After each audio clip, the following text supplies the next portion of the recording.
Hello and welcome to day 97 of 365 days towards racial change. My name is Thomas Nyback, and we're moving right along. I'm wondering if I should get a little cake or something for our 100th day. I think 100 straight days is.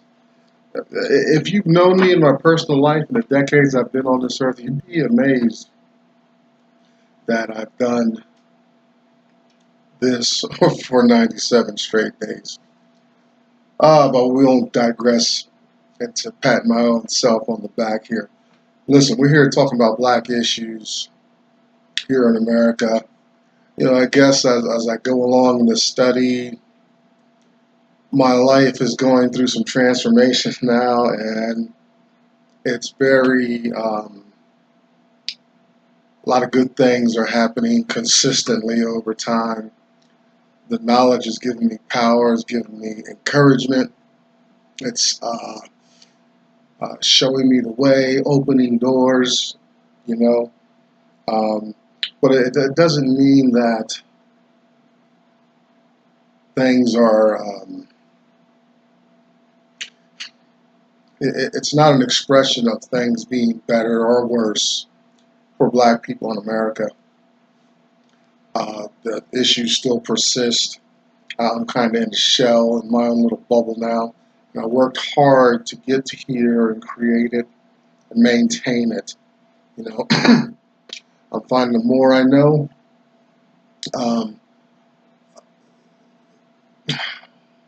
the less desirable destroying my life becomes. I mean, I would, part of the black condition, some of the dysfunction of America that we embrace may come from just so much discouragement, so much lack of hope, and not understanding that there is a way out.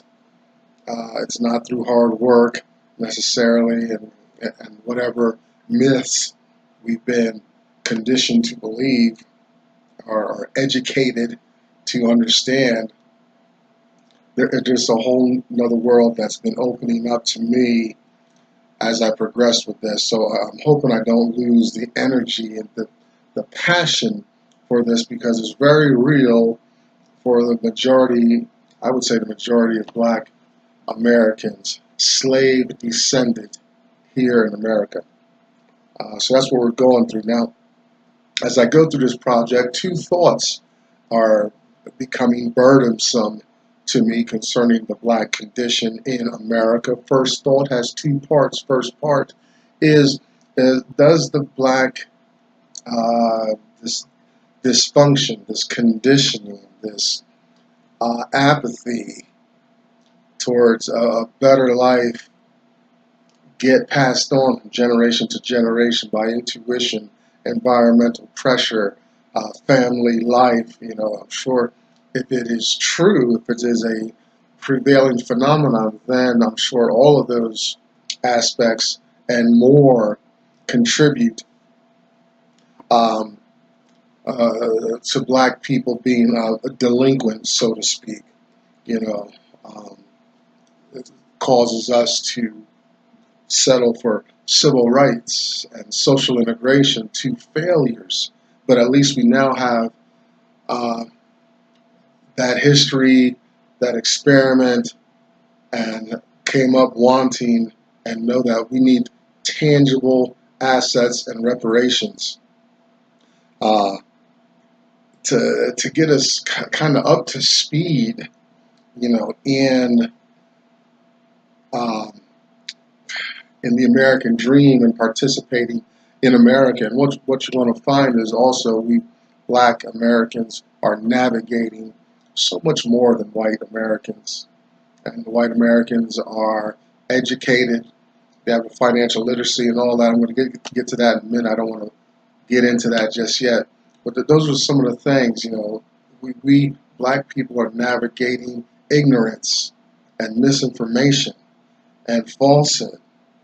And we need to start navigating truth, power, entitlement, privilege. And then that segues into my second thought.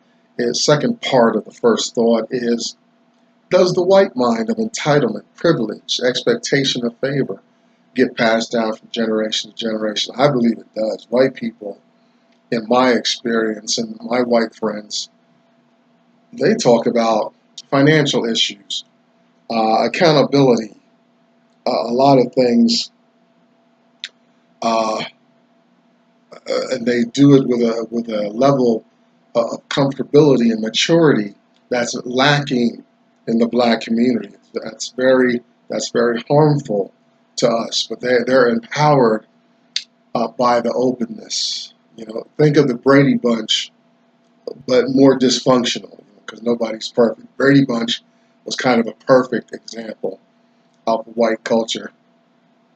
But if you think about the Brady Bunch with more dysfunction, then you're starting to understand white privilege, entitlement, expectation of favor in the white community in America. So that's the first thought. Second thought is my burden for financial literacy. Do blacks talk about money as easily as they talk about the latest dance or hip hop phenomenon or boy band? What I mean is, even this day, I spent some time with my white friends, and I just posed a question. And boy, a financial question, a business question, because I'm just getting started in my financial literacy track and growth, and I'm determined to. The learning curve is exponential, but it's okay. I'm determined.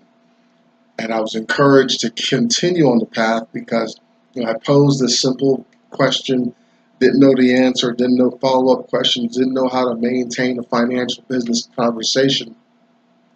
But I talked to these, posed this question to my white friends, and they gabbed on and on about current tax laws, business issues, their failed attempts at businesses. They've already been down the road. They go in and out. Black folks just don't have that language. We think we gotta go to work. What we want is not going to come from hard work. Did you know that? The rich don't work for money. Did you know that?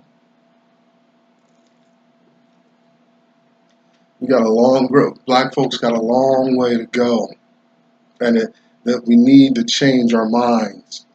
That's the problem. The conditioning is profound and lingering, and we need to break away from that. I'm inspired, and my passion comes from my own experience. But it was an experience, it was an unnamed experience that I just couldn't get at, I couldn't articulate. When I tried to talk to people about my issues, they look at me crazy. It just did not come out right until I was introduced to the work of a man named Dr. Claude Anderson. I read 3 of his books. I want you to get these books. A Black History Reader, 101 Questions You Never Thought to Ask, Black Labor, White Wealth, Search for Power and Economic Justice, and Dr. Anderson's Plan to Empower Black America, Powernomics. You can find Dr. Anderson at Powernomics.com and the Heritage Institute in D.C. And he talks eloquently about these issues, more about the slavery-based history and empowering blacks, giving us some plans and some things to chew on in Black America. By no means is every single black person going through some tribulations in America. It's just the majority of black people bear the majority of this dysfunction of America's ills: imprisonment, Jim Crow laws after slavery, hundreds of years of that, kidnapping, rape, torture, burned alive, castrated, separated families, sold, beaten, mental oppression, over hundreds of years. That's why we need to focus our energy and be exclusive in our approach to getting our needs met. We don't need to associate with other groups. No other group can claim to be openly burned, castrated, raped, um, slapped around, mentally oppressed, beaten, um, having their families separated. Maybe we could find some in the closet, and, people over here and whatnot. Black people, descended of slaves in America, that whole slave culture lasted over 100 of years. It was permissive. It was open, from using Africans, slaves for sport, for killing, medical experiments, you name it. So we don't need to be associating with women and gays and all. They have their own legitimate platform over there. Ride it out. you know. Now you take the gays and put them through hundreds of years of open, uh, gather them in groups, enslave them, and let's do the dynamic and really do the math. Every group has its martyrs and people and all that stuff. I'm not denying that by any means. It's historical truth that every group can claim some vulnerability in the world at some point in time. Only black people in America were put in this crucible over hundreds of years. I mean, at least Native Americans, they were just killed off and beat back to the Stone Age. In the Bible, with the Jews, you have a lot of divine intervention going on. Great spiritual, religious story going on between a people's direct relationship with God. Black people in America don't have that. We need to focus and not align ourselves with any other groups, and Dr. Anderson's very adamant on that point, and I agree with him wholeheartedly. Now, not to digress or time started to slip away from us, let me finish a standard introduction here at Racial Change. Uncle Tom's Cabin, Harriet Beecher Stowe's work, fictional work, great work. We have story time. We're going through a series now, and it's already April. I don't want to get too far away off tracks. Maybe I need to get a schedule going, but we check in on old Tom and a bunch of other slave masters, see how slave life is working mid-1800s America. That's an important book. I'm glad I included in this year because it informs theater. We get blackface from it, stereotypes of black people. We're going to untangle the meaning of Uncle Tom and how the Uncle Tom is used in the world, things like that. Behind me, you see hashtag us too. It's a response to the hashtag Me Too movement. Hashtag Me Too movement essentially seems to be white women. Hashtag us too seems to be a response to that. Black women get their needs met. Black and white, it's a different context. It's a whole different ball game. So check in with them. I need to catch up and see what the latest is going on there. Also, kind of a black Facebook, Black Enough, BLAGGENUF. Check them out. It's the information age. If you found me here on YouTube, then you can just Google anything or whatever your favorite search engine is, and you can find your flavor. I encourage you to do that. Just do your own fact checking. Make sure you're on point with what you're believing in. Oh, let's see. I think that's it. Let's get into our series. We're talking to the 56 signers of the Declaration of Independence, giving you 28 entries here, 365 days towards racial change. we are talking to a famous name first up, and another gentleman who profited from the war. First interviewee was a name everybody should know, Mr. Benjamin Franklin, um, sixth president slash governor of Pennsylvania. Pennsylvania used to call their governors presidents, things like that. He was born in 1706 to 1790 is when he died. He was an inventor. And it's a long resume from. He just had an inquisitive mind. He was privileged. To fly kites, and he actually experimented with using that wind energy. We already had like sailing ships and boats built crisscrossing the Atlantic. He experimented with using the same technology to move people and machinery over land, over anywhere, which is possible. Believe it or not, very possible. Cumbersome, but I think it's very possible. He was a participant along with his inventions and stuff. He kind of had a support group called a Junto, and just a support group, fancy name for a support group. So that was part of his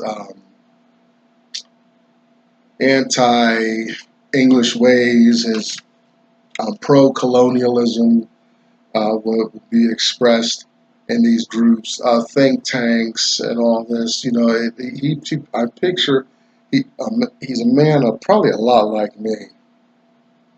Just give me some stuff to tinker with, explore peacefully, and I'm cool. You know, really. Let me look at something. Let me study that. And eventually I'll get tired of it and move on to the next thing. Probably introverted and whatnot, but not very smart. See, he's out on lonely nights on the water alone, probably. Or if you're hanging out with him, you better be on the same level.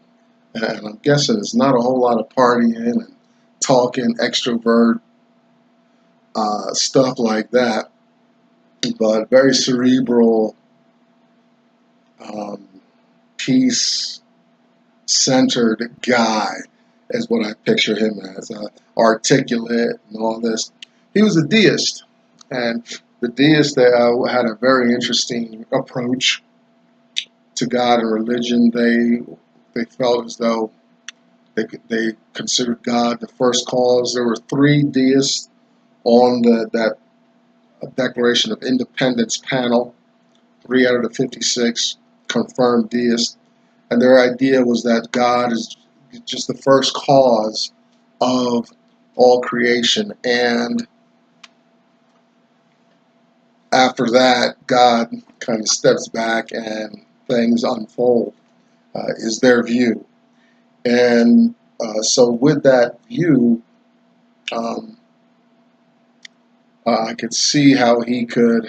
My guess is that survival of the fittest came into play. It wasn't much about morality, moral right. It was these white folks are in power, are in charge, and they are taking black folks and putting them in slavery. So he doesn't have.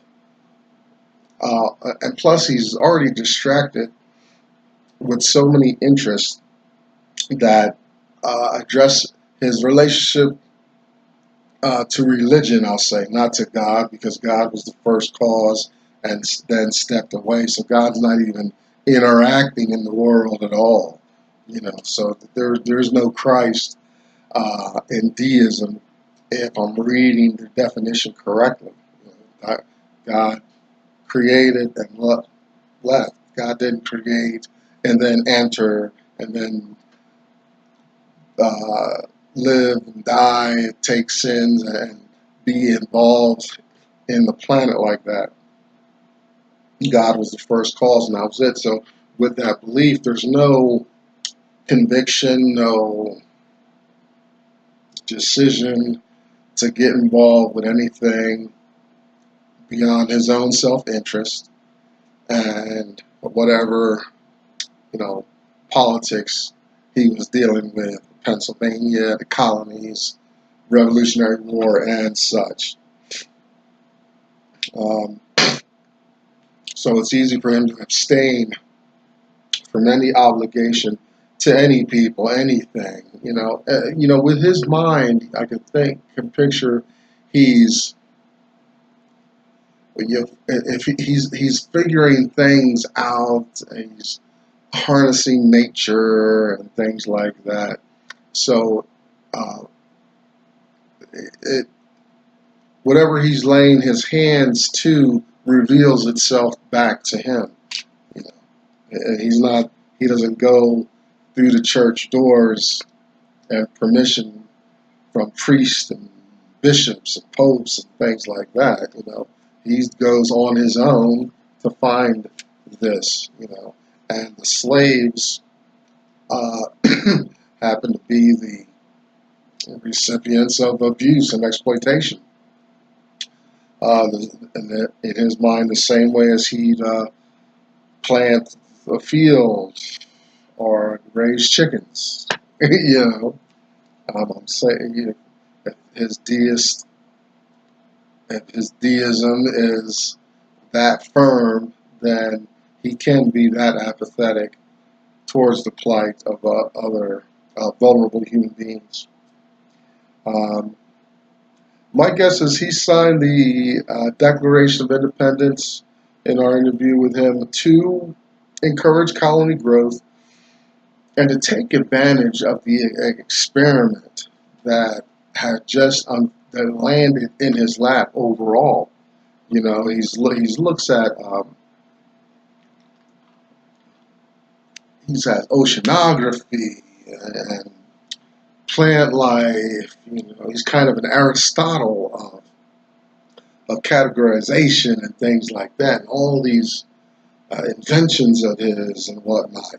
Whatever at the time. What kind of mind? What kind of person would he be with the technology we have today? What advances would he throw together?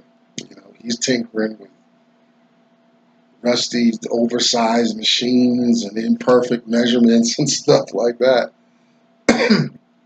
We've got some stuff that would blow his mind that he would take further. He's that kind of person.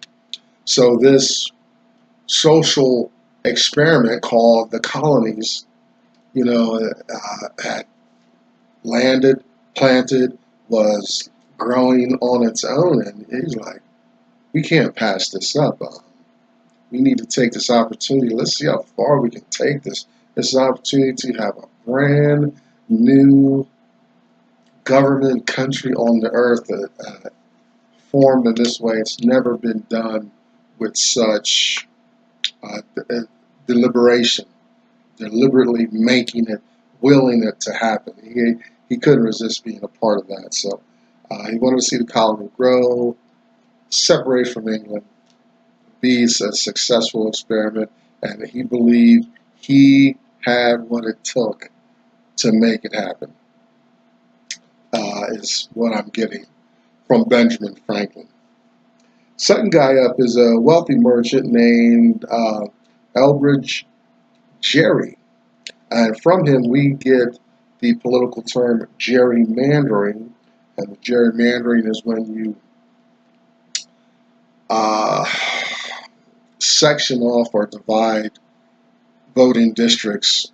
And it's kind of behind the scenes thing that goes on to help or hurt a candidate during elections. We get gerrymandering, which is interesting because my research of Elbridge Gerry is a man of integrity, a man that can't be bought, can't be bribed, and things like that.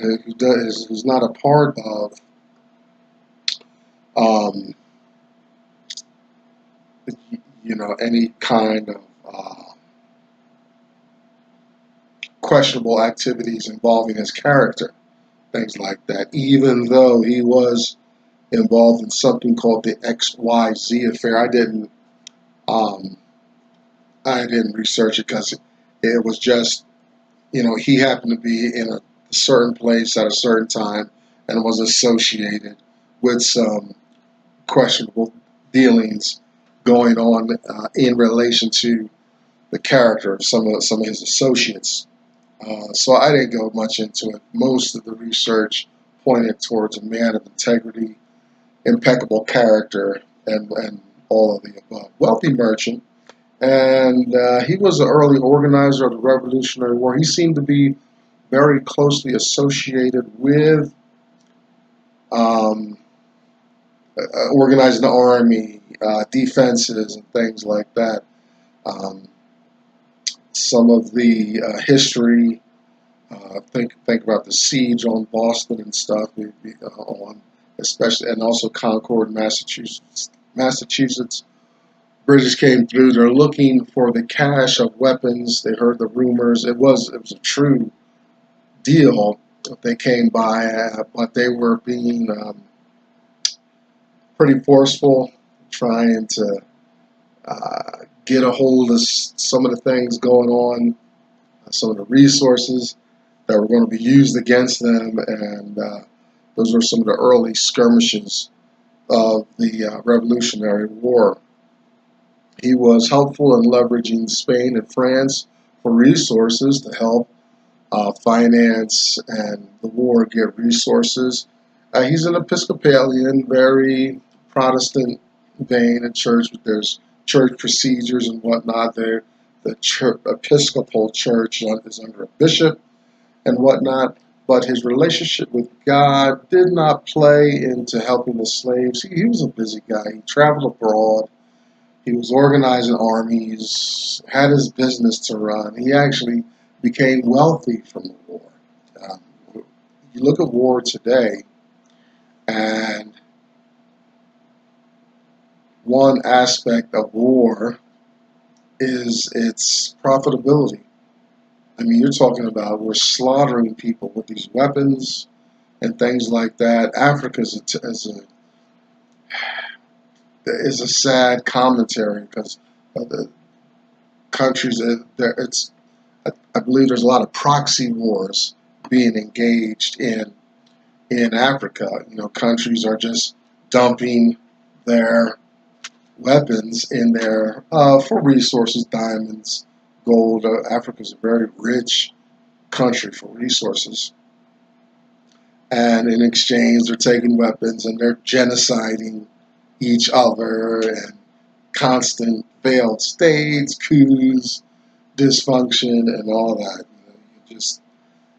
You don't have to even be descended from slaves. There seems to be a black condition for that. So he was a signer. He was burdened to keep the colonies organized, focused, I'm sure protect his own investments. He enriched himself, became large in his pockets after the war. So he profited from the war so much that he then went into investing in land. This is an early guy that understood how to handle real estate. Real estate, if you're working on your financial literacy, you're going to come up with two important things, two important activities: investing proper, taking money, putting it into an industry or whatever, and stock exchanges and all that language, and real estate.